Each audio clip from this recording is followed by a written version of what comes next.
This is the Venturing Angler Podcast. I'm Tim Harden.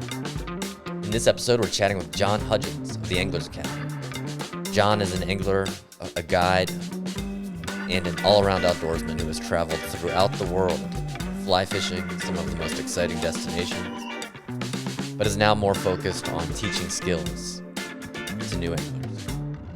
Let's chat with John.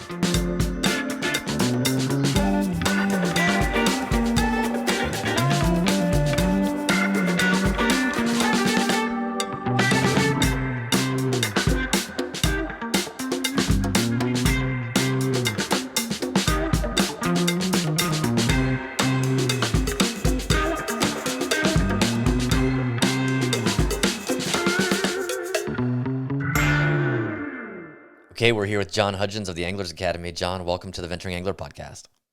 Oh, thanks so much for having me on, Tim. It's great to have you. We talk a bit, I've wanted to have you on for a while, going back to when you were working in travel. But before we get to all that, what's your general background in the world of fly fishing and how you got to Montana as an angler and outdoorsman? Oh, sure. So I just grew up as a young kid loving fishing and loving to fish. And I had a uncle that was a dedicated sportsman, my father, even my mom. And we came from a fishing family. My mom's side of her family were commercial fishermen up and down the Gulf Coast, shrimping, hook rod, uh, running trot lines, flounder gigging, all of that.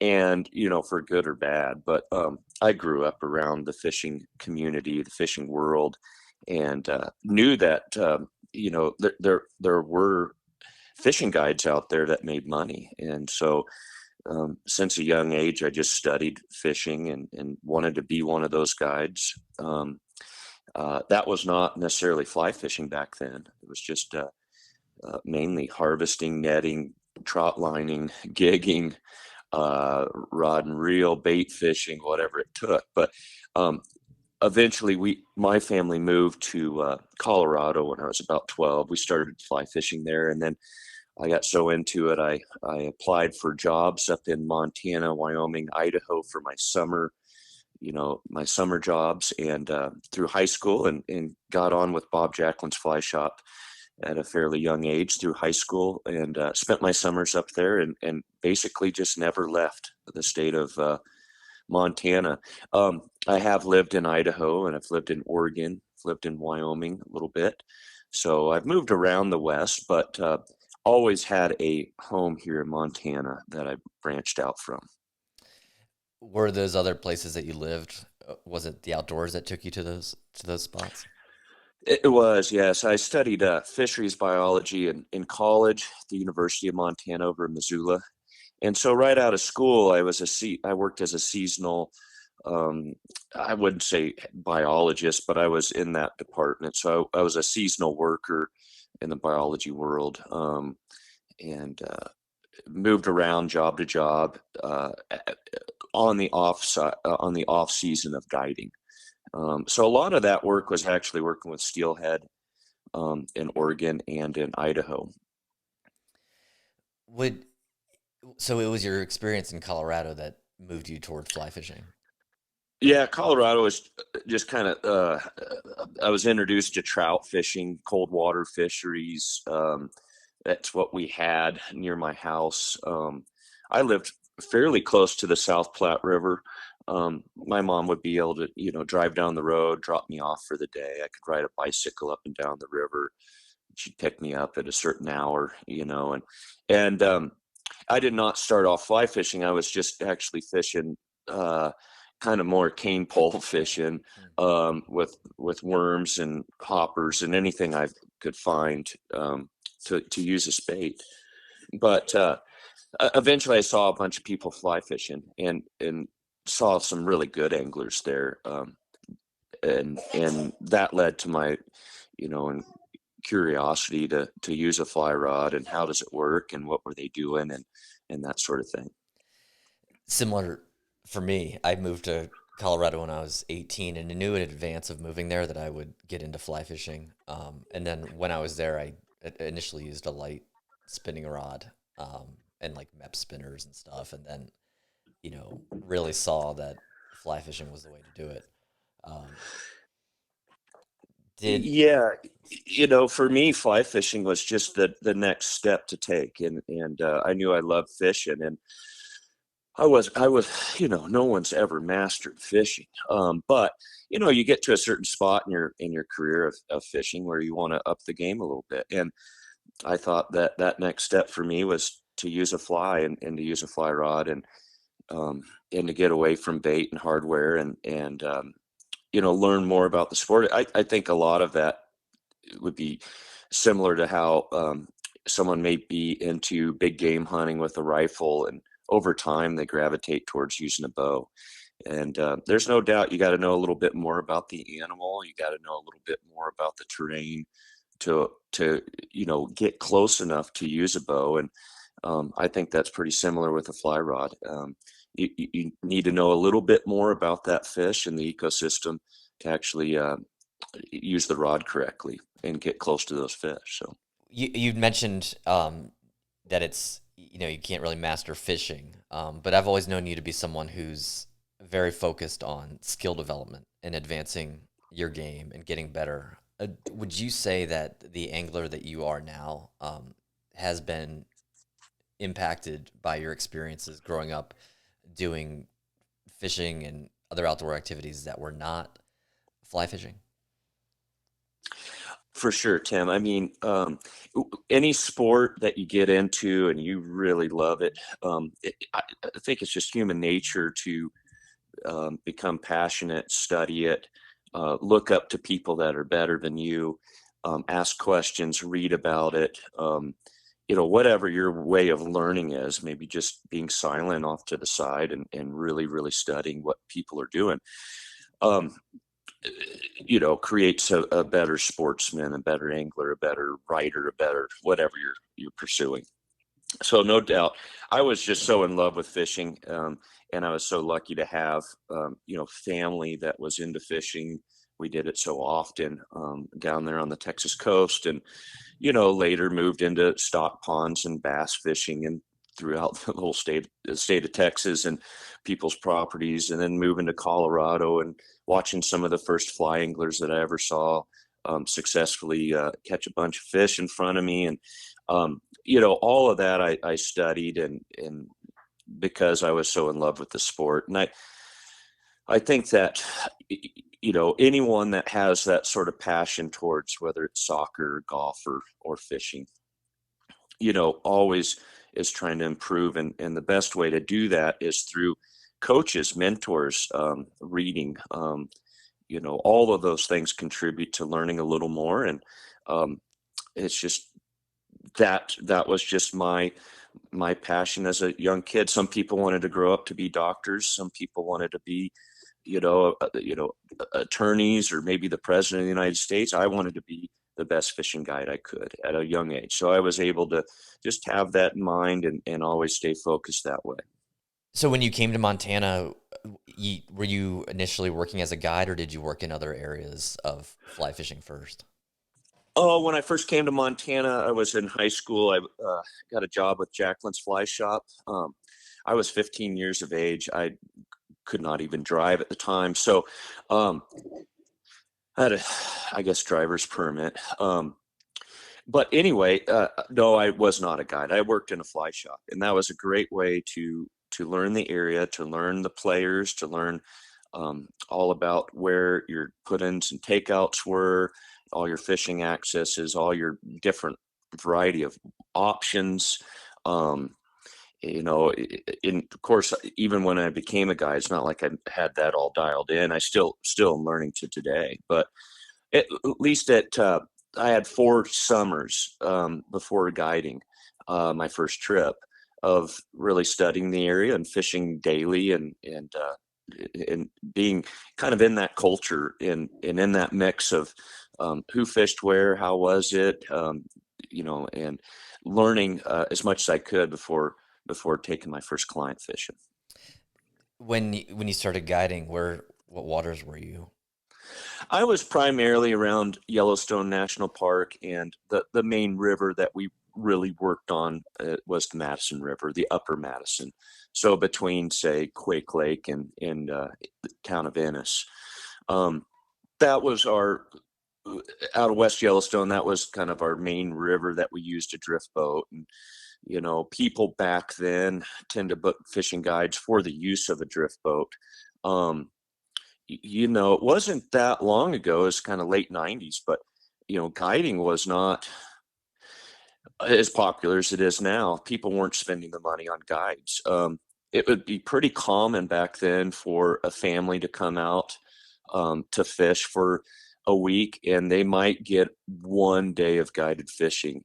The rest of the time, they often were fishing on their own, using the fly shops for knowledge and buying maps and flies and talking to people and fishing on their own.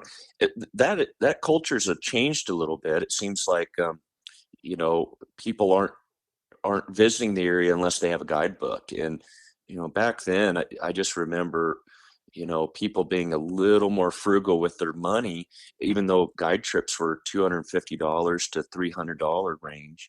And our fishing, I can tell you, was a lot better than it is today. Um, we would basically beg for guide trips, and there were very few guides that were able to get over 100 fishing days, even though a year, even though they may have been on 20 years of their career, and had a book of clients. We just were not guiding the shoulder seasons as much, um, and we weren't, and people just weren't spending the money on guided fishing as much as they are now. And you still guide to this day, to some degree? Oh, I do. Yeah, I have a guide's license in Idaho and also Montana, and I try to go as much as I can. I have two little kids, some other gigs that are kind of buttoning me down a little bit to staying at home more. But I certainly still guide. I can't call myself that's not my profession anymore. I'm guiding 40 days a year as opposed to upwards to 200 or more. But I'm just enough to stay in the game. I still have quite a few clients that like to fish with me, and I like to fish with them, and we go as often as we can, just not as many days as I used to go. So I want to talk about some of the places you've traveled to fish, but before I do that, I can't stop thinking about Henry's Fork and Island Park. I don't know how much time you've actually spent, residing there or guiding there, but when I think of you as an angler, I often associate you with that area, and maybe that's not fair. But do you feel like you have a special relationship with that river, at least on a I personal level? do. I do. Yeah. So going back just a little bit, Tim. So I worked for Bob Jacklin as a young kid through the high school summers. Jacklin always had an outfitting license for the Henry's Fork River, so we were down there fishing it quite a bit. It's a 35-minute type drive out of our fly shop, so very close by. And I was studying the river, learning it, getting to know a lot of the players down there too. And anyway, so he decided when I was about 21, 22 years of age, he decided to sell his outfitting license for the Henry's Fork to a group that is now the Trout Hunter. And that group was Rich Paney, John Steele, and Renee Harrop. And they started the Trout Hunter down there on the Henry's Fork in Island Park, Idaho. We used to call a little town called Last Chance.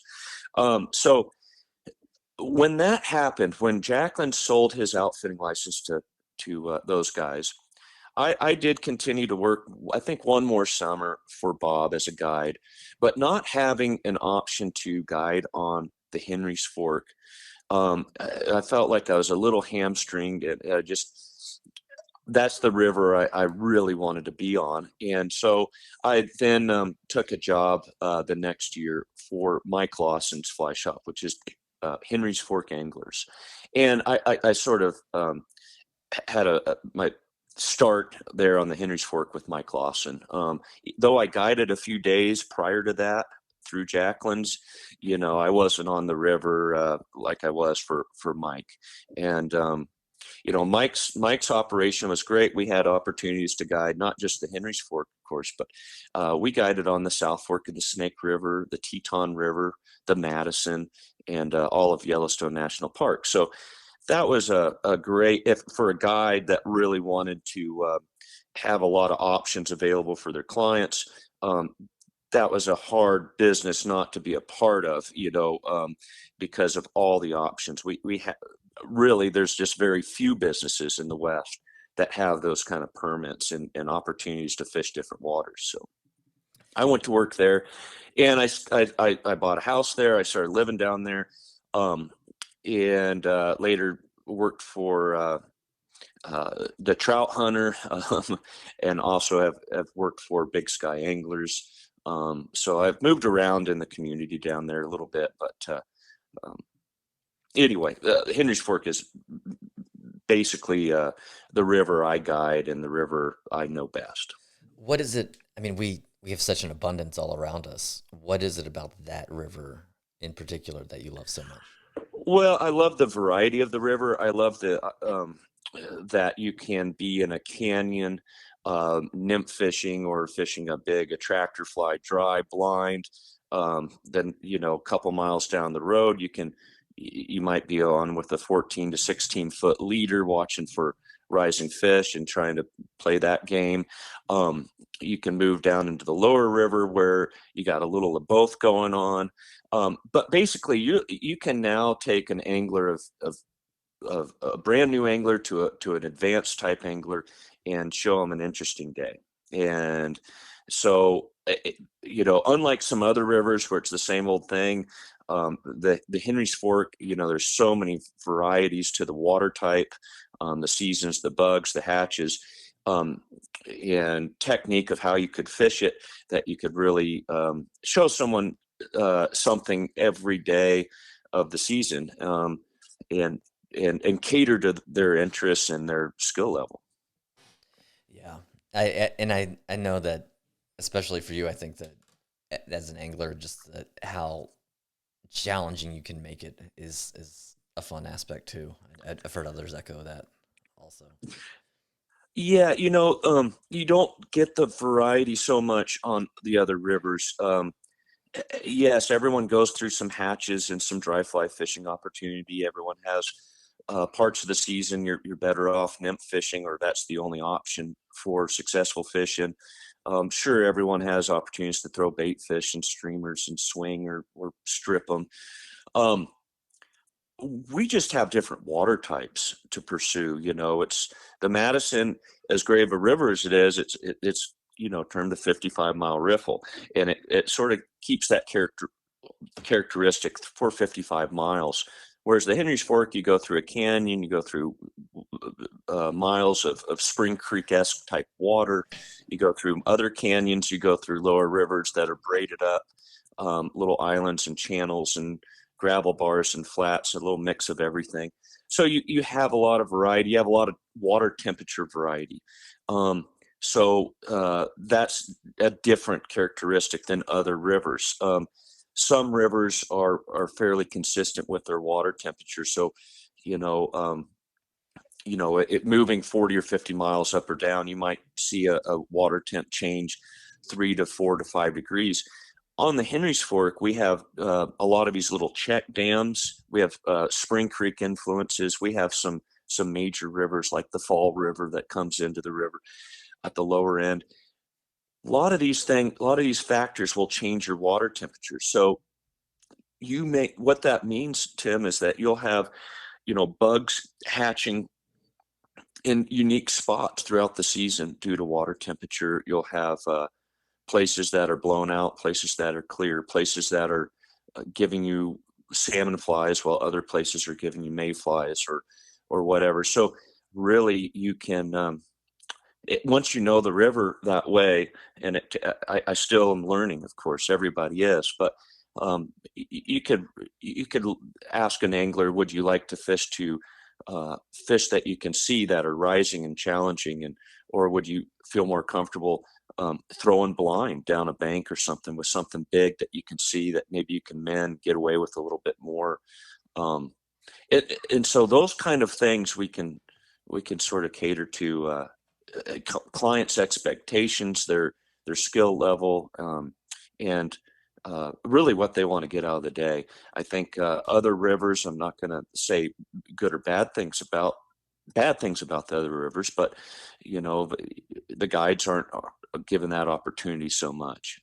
So I love the Henry's Fork because it every day you can see something a little bit different, and I think that's what encourages so many of the guides to stick around for such a long time. We have a lot of guides on the Henry's Fork that have been there, 40 plus years, um, and a lot of them, not just a handful. And you don't see that so much in other fisheries, I think, because those fisheries can burn you out doing it 40 years in a row, the Mm, same 13 miles of water, same old game. So there's a lot going on there in the Henry's Fork, and it keeps everybody's interest up. yeah. So we've talked about a pretty isolated region of here in the Northern Rockies, but you've fly fished throughout the world a bit. How did that come about, and what are some of the places you've gone that might stand out the most? Yes, I've been lucky to do that, and I was interested in traveling Excuse me. with my fly rod, as soon as I had the money to put some of these trips together. But what really jump started that, gave me an extra push, was my job with yellow dog fly fishing, based out of Bozeman, Montana. And yellow dog, I think a lot of people are familiar with yellow dog, but it's a travel company for fly fishing destinations. And when I first signed on with Yellow Dog, there was a limited number of employees there, and we kind of all covered, all the world that we knew. Later, we Yellow Dog put together a little larger team of people. We became very specialized in what we did. I was the South American program director for Yellow Dog for 10 years, and loved doing it. Was able to travel extensively through the continent of South America, and visit a lot of great fisheries, and meet a lot of nice people on the way. Do you did you get to what would you say? I know some of the places you've been, and I've been there too, and so I feel like I need to control myself a little bit and not get too excited. But um, are there any particular favorites or memories that stand out more than others? Yes, I love parts of the jungle. I love the Dorado fishing in Bolivia, and the pacu, and um, the various catfish species that live in those clear water headwater streams in Bolivia. Basically, fishing with untamed angling is the option there. They have some remarkable fisheries that are opening the door to some really primitive areas, and showing people some fantastic uh, sight fishing for some of these jungle fisheries or jungle species. So that's hard to beat. I love that. It's a physical fishery that you have to. I think it rewards good angling. So you got to be fairly handy with a fly rod, but then beyond that, you need to be in physical condition to take that fishery on. It's not one that you can sit in a boat all day and fish it. Though there's times where you can cover some water from a boat. There, it is a place that you better be in good shape to keep yourself moving and into fresh water. So I love that fishery, and I love you know all of Patagonia. It reminds I think many people think they're floating back in time, from the U.S. West, going to Patagonia and seeing all their open landscapes and undisturbed habitat, and just all these terrific little fisheries and big fisheries down there.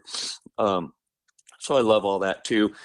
Kind of a special place for me would be Tierra del Fuego fishing for sea run browns. It's one reason for that is they just don't exist many places, and that is a special spot for people interested in catching some of the largest brown trout in the world. They are sea run browns. They're different than Atlantic salmon, um, but yeah, that's kind of a special place. There's some other spots in Patagonia that have just huge fish that aren't found anywhere else. And I loved visiting all those places and having the opportunity to fish them. Yeah, I those are some pretty cool spots. Well, throughout this conversation, we've talked about mastering skills and fly fishing and advancing as an angler, and I think that relates a lot to what your current focus is, which is the Anglers Academy. For those who aren't familiar, what is the Anglers Academy? The Anglers Academy is a fly fishing education program. We offer 2 to 3 courses a year. We have 12 instructors there. And it's catered towards people that love fly fishing, that want to get better at it, and that really want to study the sport. So we've put together this curriculum, this team of instructors, and we do it there on the Henry's Fork River because of the variety of different water types we can show people. And it's also, a historic spot here, an iconic spot in the West. So we put it on there, and we try to put it on at times that the water's in good condition. The outdoor temperature is nice. We do not do it during the shoulder seasons like most schools are done. We do it during the prime time summer, and we want to show people, good conditions. And when the school's done, a lot of people will go out on their own and fish another 2 or 3 days, and and that's a big part of our program is to help people to where they're successful fishing on their own, not just with guides. And they still may use guides for sure. And especially when you travel around the world, you need to use guides. But a lot of times, I think people are a little put off fishing just on their own now because they think that they're not going to have that much success. They don't know where to go, how to approach the water, how to rig up, what decisions they may make, when to bail out, move, when to stay put. And we can't give all that experience in the course, but we can certainly fast track people into how they can look at this sport, and some little tricks and some ideas, and of how to become better at it. We spend a significant amount of time on the casting stroke. I think, in my personal opinion, people have argued back and forth what may be the most important thing about fly fishing. I tend to kind of think it's casting.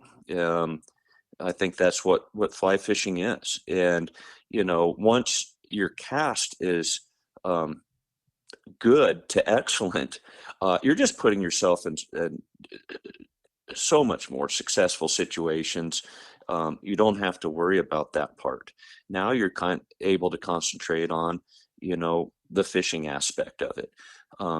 But so many people, their casting stroke isn't quite there yet, and that's where they're struggling. And so we spend a lot of time on the fishing stroke, but we also spend a lot of time on rigging and looking at water and approaching water, and about the various seasons and water temperatures and how that can relate to uh, what you may expect and the style of fishing you may choose to start off with. Um, all those things. And so the Anglers Academy is a complete fly fishing education. It's a program that we put on for 5 nights, 4 days, with some of the best instructors, I think, in the country. A lot of them have been in the sport for 40, 50 plus years, some of them even longer. We have some of the instructors like Bob Jacklin, Mike Lawson, John Jurasek. Boy, I don't know how many years those guys have under their belts of being around fly fishing, teaching fly fishing, helping with rod designs and fly patterns, and you know, basically being an ambassador to the sport of fly fishing. So we're able to have those guys there. Some younger instructors as well, myself included. Jonathan Heames, who owns Big Sky Anglers, Alice Owsley out of West Yellowstone. So we have some, and the list goes on and on of great instructors and people there. So um, I think it's a top notch and well run option for people that want to learn. I mean, you just named Hall of Fame and All Star anglers. You know what? I couldn't imagine as a young angler being even aware of how lucky I would be to be in a school like that. What's how do graduates of the school, you know, do they come back to you later and say like, oh my gosh, I had no idea, or do you get to experience them advancing, you know, more rapidly or learning faster, or, you know, becoming more independent? What do you see as the experience of the folks who come through? Yeah, that's a great question. Really great question, Tim. So everyone that's gone through school, we've had, up to now, I think we have about 74, 75 alumni students. And I stay in touch with everyone. Some people more than others, but everyone reaches out here and there. Or I reach out. Um, the alumni students. I mean, a lot of them are traveling anglers as well, and so I get to hear about, you know, their recent trip to Belize or Patagonia or Alaska, or wherever it may be. But one thing that keeps coming back is that they're enjoying their the sport so much more by knowing a little bit more about it, by setting their expectations up reasonably, and they love where their fly is going, and they're able to control their fly a little bit more than before they showed up to the school. Some people, it's just really changed everything for them. Others, they were pretty good at it, but now they're a step above and they're able to deal with things like wind or tough conditions, and you know, things they weren't able to deal with before. They're dealing with it now, and so I just continue to hear about how people's casting is improved and how that has improved their game and how they're having more fun enjoying their time on the water. That's great, and it's in such an ideal location too. Um, Right. Yeah, the school setting, you know, it's one thing. So I think there's a few things that we don't talk about, or that it's hard to advertise about the English Academy, is, you know, the camaraderie piece of meeting folks that are like-minded, and a lot of people come away with, you know, 12 new friends. We put these courses on, we limit them to 12 students, and there's 12 instructors. And so there's 24 people mingling around, you know, at dinner, and for cocktail hour. And, you know, everyone is trading phone numbers and hooking up with this person to go fish over in Wyoming, that, you know, in a month, or that person to go to the Florida Keys with, or whatever. And so there's that camaraderie piece and the friendships that are made. You know, how do you talk about that? But that's one thing that happens there at the academy, is just is meeting like-minded people that are very interested in the sport, that want to do it well.